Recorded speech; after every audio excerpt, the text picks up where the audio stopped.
installment of Daily Departed, learning so much about my grandfather, Clarence Wellesley Booth. Before I started this, I knew bare minimum about his life and where he came from. And this is him in the suit standing next to my mother on her wedding day.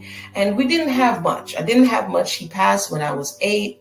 All I knew is that his mother went to Panama and very little. And so this research has been very rewarding in restoring onto myself and my family all the things that we did not know about my maternal grandfather's story. And so Clarence was aware that his father died young in America. And I know this because, as I said before, my aunt, the librarian, I like to call her, she made mention of this. So basically, when his wife wanted to immigrate in 1968, he was not open to the idea. So my grandmother, Kathleen, wanted to immigrate to America from Jamaica in 1968. To add to that, during that time, there was a civil rights movement at the height in 1968. So in addition to the fact that his father came not knowing anyone in America and passed early, he didn't want to come to America. But she persisted and she went ahead on a work visa and stayed in America for 2 years. And by 1970, and this story I got from my mother, by 1970, she comes back in summer of that year for her 3 daughters. And she moves them to New York, which would have been at the turn of the decade, right? 1970, civil rights is kind of fizzling a little bit, but you're getting into the Black Panther. You're getting into a lot of things that's happening, especially into New York City, right? And this is the atmosphere that they left their wood, water, and sunshine, their backyard, their swing set, their fruit trees. They left all of that to get a culture shock in America. So now my grandfather, he decides, nah, that's not for me. He's not going to come. 5 years actually pass, and his daughter, Despy, is hit hard. She is a self-described father's or daddy's girl. She really took to her father, and therefore not a shot in a new place. She didn't feel very well about that. So she said, this is firsthand testimony, that she wrote him a letter urging him to come to America because she wanted to take care of him. She wanted to make sure that he got the things that he needed as he was getting older on in life. Eventually, he agrees. Reluctantly, he agrees. And he comes to America at the behest of Despy, which is his middle daughter. Now, this name that she bore all her life was interesting because it was a Spanish name. Despy Esmeralda. It was a Spanish name. And so she often even quipped about it being so unique and no one else ever having a name like hers. And I thought that was interesting. So during this research, there were many moments during this research, right? So one day I decided to look up this name because she kept talking about how my name is so unique and my father gave it to me and nobody ever had it before. And when I looked up the name, I was surprised. The name popped up of a woman who lived in the same area that we've been studying this whole time in Westmoreland, in Waterworks, and her name was Despy Esmeralda Nelson. So we called the librarian, and she says yes, like as if it was known that my mother was named after my father's long lost love. I thought, first of all, that took me weeks. First of all, it took me a while to actually digest that information. But when I came up with the birth certificate of Despy Esmeralda Nelson, what can you do other than it's true, right? And so, let me see here. Before meeting my grandmother, Kathleen, Clarence had a child. And the child's nickname, and I'm going to say nickname because I've looked up, down, and all around for Buster Bowen. All my mother remembers is her brother Buster. He was significantly older than they were, and he coming to visit them when they were in Kingston, when she was a little girl. I can't find Buster. I'll still keep looking, but I don't know where Buster is. Anyway, Clarence had a son named Buster. So I had an inclination that possibly Despy Esmeralda was Buster's mother. I have not found evidence, so that I'm going to leave that one as a theory at this point.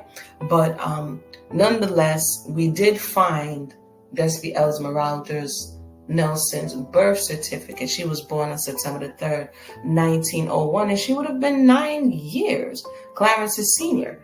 So interesting. And here we have the birth certificate, and we have the area, we have her name, Despy Esmeralda, and I told you guys about these coincidences in doing this type of genealogical study. Hubert Nelson witnessed Despy Esmeralda's birth. And if you can remember correctly, Rebecca, which is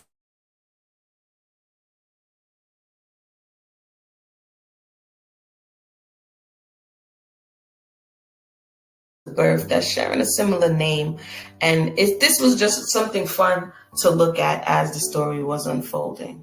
So eventually Clarence comes to America. He joins his family in the summer of 1975, and he kind of had an apprehension about coming here because of the stigma, like I said earlier, about his father many decades earlier. He only comes here and is alive for 13 years because in May 22nd of 1988, just 2 days after his 78th birthday, and yes, he did live a long, full life. His 78th birthday, he passes away suddenly in his home that he shared with Kathleen, his wife of many years, right? And so I remember this time because it's one of the first times that I've had a premonition, and I was 8 years old at the time.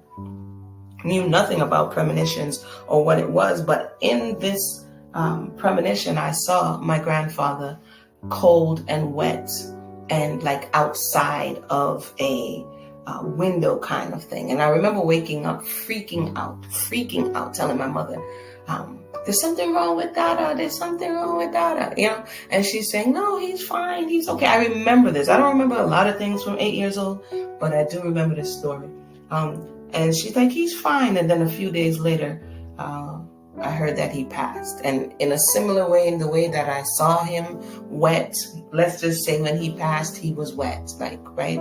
And so I think that story stuck with me. And so for me to be able to do this work right now, so many years later, and to bring the story full circle and to get some of the questions answered and to uncover some of the patterns from my grandfather's history, it has been an honor and a great pleasure, and I'm definitely humbled. So my name is Faith Breadwood. I was born Faith Booth. I am the granddaughter of Clarence Wellesley Booth. Many of you know me as Imuna. I was 8 years old when he died, and I never knew much about his life. And this journey of rediscovery has been transformative and healing. Okay, so Dada, as we called him, was gentle, patient, and he was big to me because I was small and he was a giant, right? Collecting and putting the pieces of his story together has been rewarding, or has been a rewarding task. I pray he finds rest in knowing that his life was valid, he was loved, and even though life dealt him a wild hand, his name lives on. And I want to thank him for the contribution that he made, even though he wasn't given the best hand, many would say, to start off with. I want to say that this recording, I realized I made a few typos and a few errors in that. And so I pray that you guys received it in the way in which I desired for it to be given.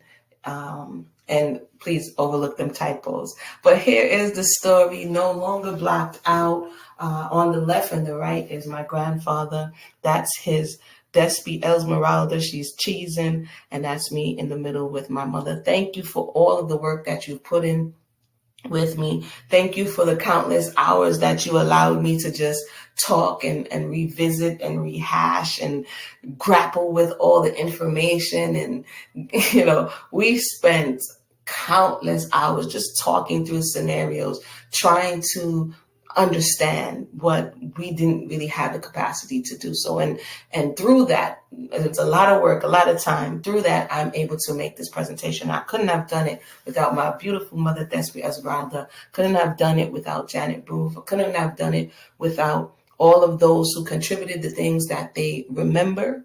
And I just thank everybody, and I thank the Creator for the opportunity to Zakar, which means to remember this part of my family history.